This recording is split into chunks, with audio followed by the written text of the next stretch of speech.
Сигнали од пратеници нема во однос на тоа што го поставивте како прашање.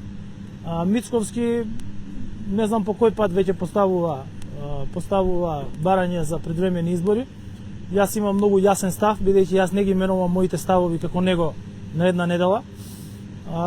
Дека избори ќе има во 2024 година во редовниот термин, бидејќи се наоѓаме во средина на економска и енергетска криза.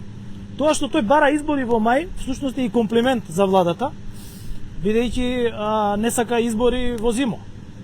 Тој не сака да се справува со енергетска криза, не сака да се справува со економска криза.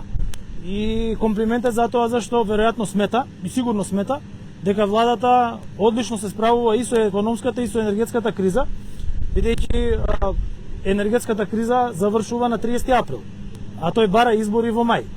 Што значи дека ја можам само да му се заблагодарам на довербата и на министрите од економските ресори и во нивно име, што веруваат и од опозицијата дека добро се справуваме со енергетската и економската криза.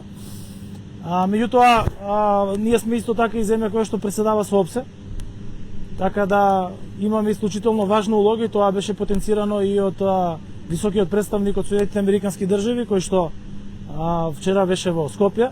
Исто така имаме скрининг процес кој што се одвива и кој што треба да заврши во ноември и сигурно заради желбата на Мицковски да оди на избори, а да не работи ништо, нема да прекинуваме скрининг процес, нема да прекинуваме председавање со ОПСЕ, за да удоволуваме на неговите партиски желби да оди на избори. Избори значи ќе има во 2024 година.